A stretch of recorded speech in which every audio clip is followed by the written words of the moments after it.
Thank you. But more importantly, thank all of you. Thank you. Thank you.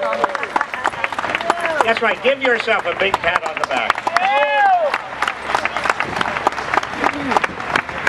Because of Occupy LA and the Occupy movement around America, this country is beginning to discuss an issue and a set of issues it has avoided discussing for years. Yes. And that is the increasing concentration of income and wealth and political power at the very top of this country, and what that has done to the economy and what that has done to our democracy.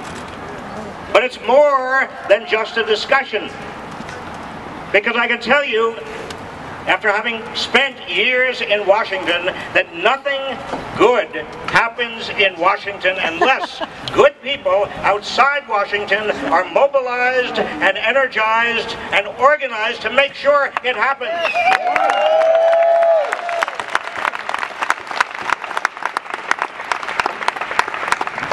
And it is beginning to happen. You are happening.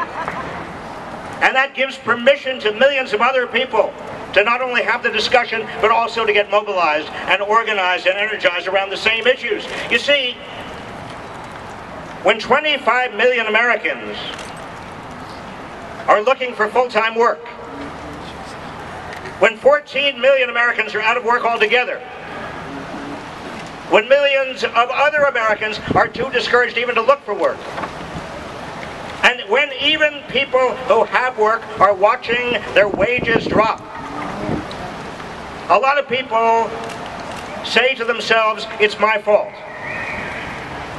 They say to themselves, the reason I don't have a job, the reason my wages are going down, the reason I can't pay the bills is there's something wrong with me.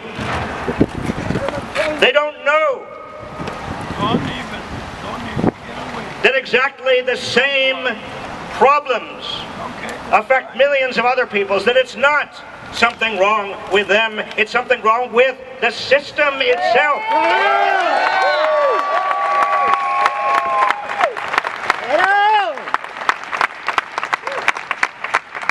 This economy is right now richer than it has ever been. This is the richest economy in the world. It's the richest economy in the history of the world. And yet, what are we doing? We are cutting education. We are cutting child welfare services. We are disregarding environmental problems. We are saying over and over again, all we need to do is cut this and cut that. We are getting rid of teachers. We are saying education. We don't care about any of this anymore. Because why? Because we can't afford it?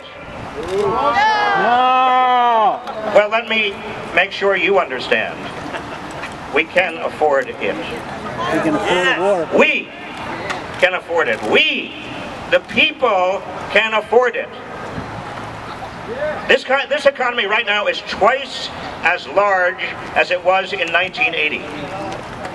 But most people don't know that, because their wages, if they have jobs, their wages have stagnated for 3 decades. In fact, they've been going down. If you adjust for inflation, they've been actually going down. Now, where's the money gone? If the economy is twice as large as it was 3 decades ago, and if most people have not seen a wage increase, in fact, most people's wages are going down and they're losing their jobs, where did the money go? China! It went to the top 1%. A lot of it went to the top 1/10 of 1%. Now, look. When I talk about this kind of stuff, when you talk about it, many people say, oh, this is class warfare. It is not class warfare. What it is a recognition that the system has got out of kilter, out of balance. What we want to do is the same thing the progressives did at the turn of the last century. The same thing that FDR did in the 1930s. The same thing that we tried to do in the 1960s, and we certainly did with civil rights and voting rights. What that is to save the system from itself. Save capitalism, because capitalism cannot function when so much income and wealth are going to the top. Why do you think there's not enough demand for the goods and services that are being produced in this country? Exactly. There's not enough demand because consumers whose spending is 70% of the economy, they're worried about their jobs, they're worried about their wages, they're worried, and so they're not going to spend, and if they're not going to spend, who's going to create jobs if there are no customers? You see the vicious cycle we get into when so much income and wealth go to the top? But it's not just the economy that suffers. It's also our democracy.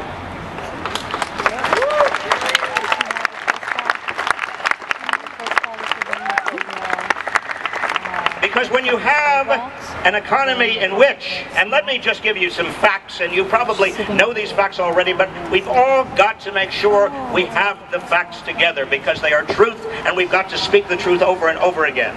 In the 1970s, when I began to look at all of this stuff, the top 1% were getting about 9% of total income. I thought that was pretty bad, but it seemed to me that, well, maybe that's what's needed in order to provide entrepreneurs and inventors enough incentive to continue to be entrepreneurs and inventors. But then income kept on concentrating more and more and more. By 2007, the top 1% was no longer getting 9% of total income.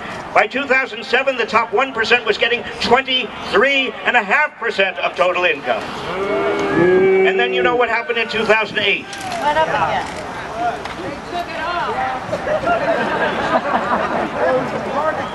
Financial capitalism has taken over from real capitalism.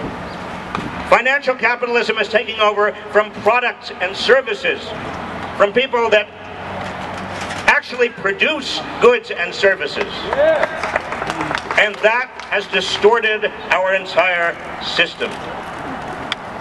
When so much money and so much income are at the top, and by the way, the 400 richest Americans right now have more wealth than the bottom 150 million Americans put together. When you get that much income and wealth at the top, inevitably, some people at the top, not all people at the top, but some of them are going to abuse their income and wealth and corrupt the political system. I don't want to mention names like Charles and David Koch. That would not be nice of me. That would not be fair. But they, each of them, worth $25 billion. Each of them worth $25 billion. What they are doing is using a chunk of their fortune to pollute and corrupt American democracy. And why are they doing that? Because they want to entrench themselves. They are they make petrochemicals. They want to stop the environmental movement. They want to create doubts about whether there is in fact climate change. They want to cut the budget. They don't want taxes to be raised. They and other people at the top are using their political muscle to entrench their power and privilege, and we cannot allow that in America. We must take America back because it is too precious. Our democracy is too precious to allow it to fall in the hands of a few people.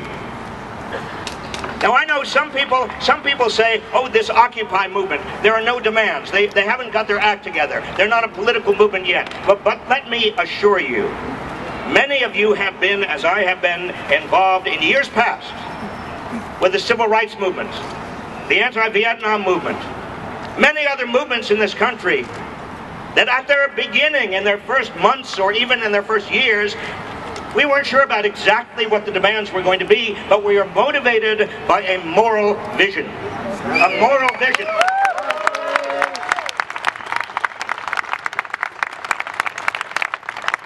A moral vision of what America could be. And so I say to you, whenever you come across people and say, oh, the occupiers don't have their acts together, you tell them there is a powerful an indestructible moral vision underlying this movement. And it is a vision of a fair and a just economy and a democracy that works for everyone.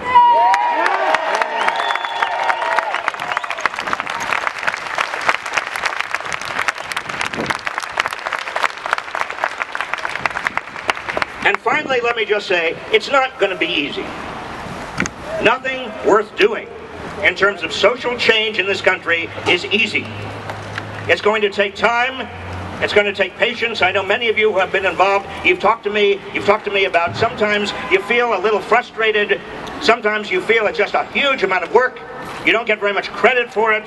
You worry that it's just never going to change. But I'll tell you something.